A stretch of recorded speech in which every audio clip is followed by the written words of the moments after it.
All right, so check it out, folks. We're right here at Epic Elite AU's first ever basketball camp. I'm with the great Randy Foye. What's up, man? How you doing? Good to see you, I love spending time with Randy. I love just seeing how he impacts the kids. I want to give a major shout out to Scott Margikaitis, allowing us to use the gym for the week here at the Fort.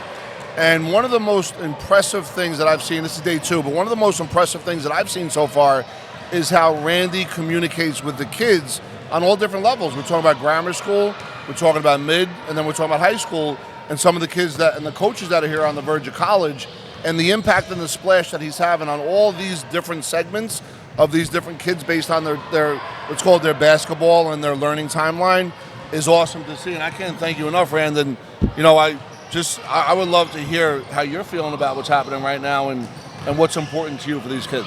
Yeah, it's a great moment, not only for me, but for the kids. Just being a part of it, being able to teach, being able to deflect basketballs that's coming in my direction. It's just amazing, teaching kids pivoting, breaking down triple threat, breaking down, shooting forms, and the questions that are being asked. The questions that are being asked are on the lines of, what it takes to make it in high school, what it takes to make it in college, what it takes to make it into the pros. And the one thing I can tell them, not everyone is going to make it, but if you put the effort forward and you work hard every single day, you'll give yourself a chance, not only in sports, but in life. And that's the message I relate to these kids. And a lot of them, I can see their eyes light up right away. And whatever we're trying to deliver to them, they try to immediately put it on the court where they're trying to do what we tell them. And so that's the easy part of my job here, is just delivering a message and watching a kid basically try to put it into action. Yeah, you know what I think is amazing? You just touched on it, and I love when you and I start talking like this because, not every kid makes it to the NBA, right? Right. It's the numbers play it out if you look over history now, but that doesn't mean that kids, and this is what really inspired me with Epic Elite when it came to the financial literacy side, right, soon to be launched, folks. And what really got me excited was, okay, basketball players in general are really good at repetition and practicing, right? Now, the degrees of practice vary based on each kid. You'll get the kid that'll shoot 10,000 shots a week, I'm making up a number, versus the kid that'll shoot 1,000. Those are different levels of work ethic, but still the baseline is consistency. And when I look at entrepreneurship, that's what entrepreneurs do. They bring it every day. Right. So a lot of these kids, my message is, hey, learn this so in life you're not a victim. Learn this so in life you're not put into a certain box. Learn this now in life so you know how to, if it is to be, it's up to me, become the person that still changes the generational wealth gap in your family tree by becoming an excellent business owner. And that's where we talk about basketball becomes a weapon in business. Right? And that's what I love about what's happening right now, because a lot of these kids, even kids that get scholarships, they may not make it to the NBA, but they can become business owners. Yeah, like you said, every kid not going to be an NBA player. But if you go to college and you earn a degree, you can learn what financial literacy is. You can understand how to build generational wealth. I'm in a room a lot now. Yeah. A ton of extremely wealthy people. And the one thing that I notice on a day-to-day basis is repetition. Yeah. They practice every single day on what it takes to be great. That's from waking up at 4 a.m. It's just routine for them. And having these conversations, sitting around and being a sponge and, asking questions that I don't understand. And then when I do understand it, asking the question again to see if I get the same answer. So for these kids, like I said before, I'm a platform of knowledge when it comes to basketball. But the one thing I want to do here at Epic and what we're doing here at this camp is we're trying to put the kids in a position to understand what repetition is, what hard work is. And if you can understand those things at the smallest level, you'll put yourself in a situation to be successful. Yeah, and you talk a lot about habits and rituals, which I love, right? Habits and rituals, and the level of how deep you take those habits and rituals. You're talking about the 4 a.m. club and some of these, mega millionaires, some billionaires that you're around. And I come right back to this in a second. What is it, when you're watching these guys, gals, what is the common denominator between, in your new business venture that you're around right now that you're starting to see in those folks? The one thing that I notice just being here on, for the last 2 days is that these young kids want to learn. And I think that's something that drives me. And the one thing that I pick up on is, who makes eye contact when I talk to them, right? Who puts their head down? Who's asking constant questions? Are you here because your parents brought you here, which is probably a majority, but are you here because you want to learn? And the thing that I love is when the kid does something great, they just run back. Yeah. They don't celebrate it. Yeah. But then when that kid is huddled among his team, he celebrates with his team, accomplishing, I may have a good shot, but I give it up for a great shot. Yeah. And that's what I do now with Villanova. I see that a lot. I see how these guys build companies. I see a lot of things that they do, and a lot of times they're giving up good opportunities for great opportunities, and they surround their team, and their team is a small little circle of, I would say, between 3 to 4 people that they trust, and they allow those people that they trust to build and make their own mistakes. Yeah. And be honest about the mistakes they made and grow from there. Yeah. Yeah. And what you're saying is the team is above all else. Yes. Yes. What's interesting as I continue to get to know you, one of the things that stands out, I heard it yesterday, one thing which I'll talk about, and the other thing I heard like maybe a couple months back, but you played for what school in Newark? I forgot the played Newark East Side. Newark East Side. You put down great school. Right. That was your people. You had a crew of guys that you were loyal to, right? I suspect that. You could have played an elite team if you wanted to, right? You didn't, though. You chose to stay with your guys. One of my dreams, though, Rob, was to play for Bob Hurley. Okay, great dream. That was a dream to play Bob Hurley Sr. Yeah. To play at St. Anthony's High School in Jersey City. And your attitude, you would have fit in perfectly. There's no doubt I would about have fit, not at that time. I don't think at that time I would have fit in perfectly. Really? But I always loved being coach. Yeah. Even though a lot of times I fought it, but I loved being coach. Yeah. And I wanted to play for him, but I had great relationships in Newark. I didn't want to get on the path and go to Jersey City from Newark. And, Newark East Side worked for me. We had a really good team, but there was some NJSIAA violations that, the adults in the room made. Yep. And it kind of destroyed our team. See, I didn't know any of that. I really thought, I didn't know that. I wasn't aware of that, so I'll take that back. But what I was getting at, and I want to hear that in a second, is even yesterday when you talked about AAU, proximity is power, and certain kids get advantages over other kids just by the team. Right. However, work ethic rises to the top no matter what. Yes. If you stay with your dream. Yeah. And that's what I heard you saying yesterday. Yeah, my dream coming out of high school is to be a McDonald All-American. And that was cut short because of the AAU team that I played on. Yep. And I understood early on that a lot of things that go on is political, and I'm dealing with it right now with my kids and their own sport that they're playing. Yep. But it's about relationship. And we didn't have those relationships as an AAU program to make me McDonald All-American. I was talented enough, but we didn't go to all the big tournaments. Yep. We were a Adidas program, and we understood at that time Nike kids went, and some Adidas kids went. Got it. And, you probably deal with that now. Yeah. So with me being, with me carrying that chip or boulder on my shoulder, I understood as a young man that the only thing that will help me in this situation is work ethic. You knew that at that age? Yeah, I knew that was like 16. That's amazing. I knew I had to outwork them. So I would have pictures of, the enemy / the rival or the competition on my wall or on my notebook. Yeah. And every time I got tired, I would look at those pictures and say, you can't let this person outwork you, because even if you're even, they're going to get the nod. Dr. Norman Vincent Peale wrote a book, The Power of Positive Imaging, and that's just hearing you do that. Like, that is something that it gets in our subconscious, in which then it feeds our conscious mind back. Our conscious is the stuff that we're talking about.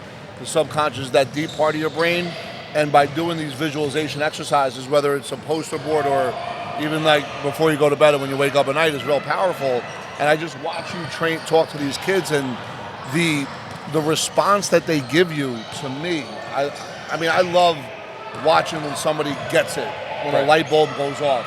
And I think that a lot of people may or may not know, but your ability to distill messages down into bite-sized chunks, as well as to talk to the coaches, and because Epic made a transition from year one to year two. Randy's the new CEO, and he is driving the message forward, and we're getting in line behind his expectation, your expectation. And I thought that was awesome, even when we had a coaches meeting yesterday. Yeah, I enjoyed it. The one thing that I tried to explain to the kids is, whatever we do, we got to be humble about it, right? And we got to have, the great Jay Wright, my mentor to this day, as humble as can be, perfect attitude, just so generous, and the way he handles every single player, right? And he has a saying that everyone, status is the same, but everyone's role is different. Okay. Right? I love that. And you may be out there and you're on the court and there's 5 of you, but one person his role is to take 20 shots. Got it. The other person's role is to take charges and rebound. Another person's role is to set that other guy up with 20 shots. They don't get that locally around here. Yeah. And Amazing. that's what builds a team. And I use that as I'm trying to build something at my current job now, where the team is the strength, not any individual. Yeah. I don't care that I may have status there. I need the people around us, around me, to make what we're trying to do great. You know what's amazing? What I'm hearing you say, and correct me if I'm wrong, is you don't rest on yesterday's success. In other words, when you were a player, Yes. you are going back in from the very beginning. You said that yesterday? And you know what? You said that yesterday. With you saying that, you know how I would celebrate signing a new contract when I was in NBA? Tell me. Go work out. Ooh. I would go work. That's how we would celebrate. You know how I would celebrate my birthday? The first thing I would do to celebrate my birthday with my friends? We would go play open gym and work out. That's awesome. Yeah, so every time That is awesome. I signed a new contract, if it was at night or if it was the morning, Mindset. I would go work out. I would go get up shots. And I would be so thankful because I knew from getting those shots up and being humble and working hard and being a student of the game, that's what got me that contract. So, wow, you're talking about humility right now. That's just unbelievable. And you're talking about depositing into the basketball bank account by putting in that work on that day. I heard you give it a story about Kobe Bryant today as well. Here's my question, though. When did that shift for you? Obviously, you were talented. Right. Obviously, you grew up with some obstacles, some serious obstacles that I would say you are the rare outlier that has been able to transition out of that. If you look at the upbringing and the statistical facts of that upbringing, I think you're really nearly impossible. Right? So with that, what happened? What was the splash moment? Where did the shift happen where you began to learn that each step up was going to provide great challenges, and if you overcame those challenges, you'd be able to rise up higher on the mountain? Yeah, I appreciate those comments just about, just being rare. And I don't look at it like that. I just felt like I was being guided the entire time. Can you talk about that, though? Like that's amazing. Yeah, I don't know. I believe in God, Okay. right? And I understand that, it's just certain situations you're not supposed to get out of, and I made it through. And not only have I made it through, I made it into positions and situations that are damn near possible.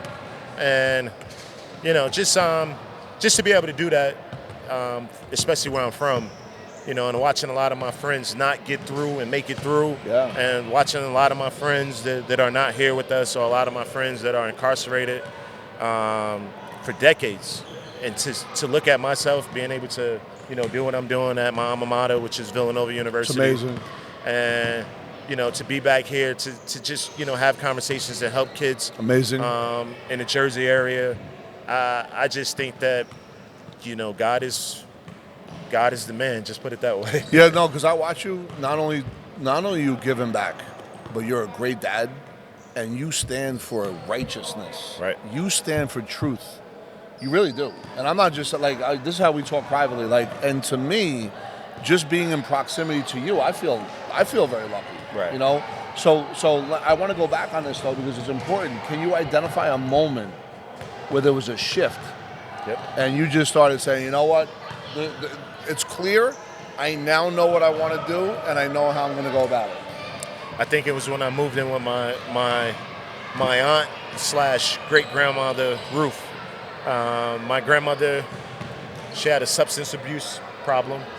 My mother, mom, she had a substance abuse problem, and I went to my aunt Ruth, who was kind of like the matriarch of the family when everyone was moving from, Atlanta, South Carolina, North Carolina, and they were moving up north, and I would say the late 40s and the 50s for factory jobs. And they kind of moved to New York, and then from New York, they moved to Newark, New Jersey. Wow. And I remember every time I was hungry, I would go to her house. And this is safe. It was safe. I would go there to eat. I love eating cookies to this day. Me too. And she would always, she would always, funny guy, man. But she would always save cookies for me. And I remember my freshman year, I missed like the first 14 days of school. I probably missed, 10 days. That's critical point. And I can remember like my aunt dropping out. I can remember my grandmother having a conversation about dropping out. I can remember my uncle dropping out. And these are all people who were around me. And I can remember having a conversation with, my great aunt, Ruth, who I call my grandmother, just that she had to drop out in like the 4th grade to work a farm in the South with her family to provide and, take care of the family. Yeah. So I didn't want that. Yep. So I said to her, I was like, hey, I think I'm on to something here with basketball. And I was like, I think I am from njhoops.com. I'm the #1 freshman in the state. Wow. I was like, I need your help. So you asked for help. And she was like, what do you need? And I said to her, I was like, I need to stay here. And my uncle, Ben Lee, he just had died. Yeah. Rest in peace. Yes. And she was like, yeah, you can come. And I was like, really? That was when you were a freshman in high school?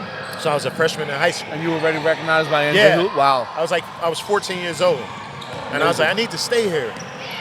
And she was like, okay, come in. So I came and I went, and my grandmother was looking for me. My grandmother's like, where are you? Because she lived on Roseville Ave. And it was like an apartment complex called the McElroys. And my grandmother, Ruth, lived in a house, which was on 3rd Street, 203 North 3rd Street. And it was like 7 blocks from each other. And I was like, oh, I'm staying with Ruth. And she was like, no, you need to come back here. Yeah. I was like, no, I'm going to stay with her. I was like, it's more stability. I was like, I have a vision of what I want to do. She's like, no, because if you're not here and a social worker comes, then they're going to take my welfare. Oh, man. And I was like, no. I was like, I'm going to stay here. She was like, no, you need to come back. So my grandmother, Ruth, is so cool, man. She's like, you go there a couple nights, stay there, or just show up and say hello. Don't worry about anything else. Just make sure she continues to get the aid that she needs. Yeah. But I don't need any of that. I'm fine. Yeah. But my grandmother, Ruth, needed all the aid that she could get. Yeah. So I ended up staying there, and it was like a tug of war a little bit, especially when you start seeing your grandson in the newspapers and start doing that, with the family. Yeah. And then you see my name where, it's like, well, Randy's going to choose these top 20 schools to top 15, and you want to be a part of that. And then you're supposed to be in those articles instead of mentioning my grandmother's name. Yep. They're mentioning my great aunt, who I call my grandmother, Ruth Martin, in those articles. Yeah. This guardian who take care. That hurts. Yeah, it does. Because my grandmother Betty Foye, she did a lot of the heavy lifting. Yep. When my mom's passed away from. Rest in peace. Yeah, from I would say age 3 to age 14. Yeah. So for 11 years, she did a lot of the heavy lifting. But I guess it's just my spidey senses where I knew that I needed help. Wow. And that's why I said God is real, because I walked through a lot of tough neighborhoods to get to where I needed to go. I've been around a lot of tough dudes who are no longer here with us. they lost their life to gun violence, Yep. or they're locked up for a long time. Yep. And it's like I said, God is real, and that's You why. know, what's amazing, because if I spin that in the business world, right? Right. In business, you got to make tough decisions, right? You have to manage. So if you want to go, I'm going through this now. If I want to go from this level to this level, I got to be able to be good at managing circumstances to get to the next step. I can't imagine at the age of 14 the responsibility to manage that with such confidence, but still feeling pain, but still knowing that that was the right step to do. So that's awesome. I didn't know, to be honest with you. It just, it's just something was guiding me in that direction. You Like, just this is followed the woman for you. Yep. And she let me do what I want. Yeah. Like, I made mistakes with her, like I talked to the kids about, and I'll talk about that another time with you. But I made mistakes with her where I lost all of her trust. Okay. From hanging out with the wrong kids. But you got it back. It was, I got it back because it was so much freedom. Yeah. She would always say to me, like, hey, you can hang out with them if you want to, but I'm going to tell you what's going to happen. You're either going to be in the ground or you're going to be in jail. Yeah. So she said, choose wisely. And then she would leave. And then, like, I'll be hanging out with them, the cool kids on the corner, and I'll see her coming up like, oh, my grandmother. I try to walk away. Yeah. And she'd be like, Randy, I see you. And she just gave me so much freedom. And I think with the freedom, I learned, like, hey, I don't want this, right? Yeah. I want this. Yeah. And I talk about longevity a lot, right? Yeah.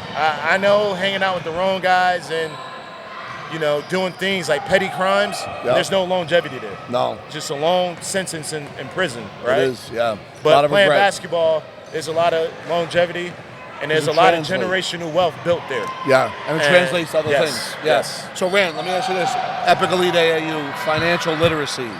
What does that mean to you, kids like you right now when they're 14, 15, 16, and 17? The one thing, like I always say, you need to understand how the dollar works, right? You need to understand how, capitalism works, right? Yep. You need to understand that a lot of people who have businesses, they're in debt, right? They are. But they're in good debt. Yes. Right? Preferred. A lot of times when you buy a house, you're in debt. Yep. But that's like a brick of money sitting there. It's an asset. And when you sell it, you can earn off of that. Yep. So these are the things that I want to teach them. I want to teach them about, life insurance, whole life insurance. Yep. Right? To term life insurance would make sense. Yeah. Right? Yep. I want to teach them whole life insurance, how that's your money. Yep. Right? Yep.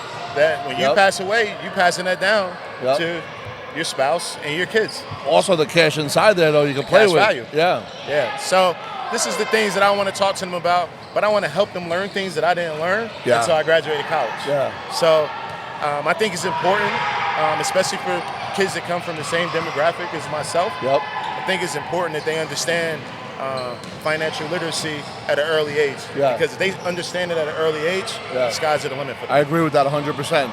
And you know what? That's what I stand. I relate to that person. Right. And I also want to help I'm going to use the word privilege, not to rely on what's been given to them, to also create their own dream along the way. So that's really my mission here. If we could just wrap this up, I'd like you to take us home, and if you have any final thoughts. Yeah. Rob's mission is great. For what he's trying to do to help young men, I see it on, a daily basis where his love for basketball, his love for financial literacy, his love for building his company has helped him, basically create a platform for young men that look like himself and look like me to take the next step to be great. So, I appreciate you. Yeah, no, and to that point, though, I appreciate you 100%. I think that merging ecosystems is how business works, and I can only do business and merge with people for the long term that I trust, that I believe in. And I think if you check out Randy Foye's story and what he's doing now with Villanova is incredible. Can't stress that enough. And these kids right here are here because Randy was running this camp. I want to be very clear about that. And the fact that they can get touched by this and be a part of him for 5 days is an incredible gift. And we always want to give more value than we get. We want to be able to serve instead of being takers. We want to be givers, and I can't thank you enough for everything. And I think that's what longevity is, man. When you're a giver, the relationships last longer. Yeah. I appreciate everything. Thank you. Appreciate you. Yep.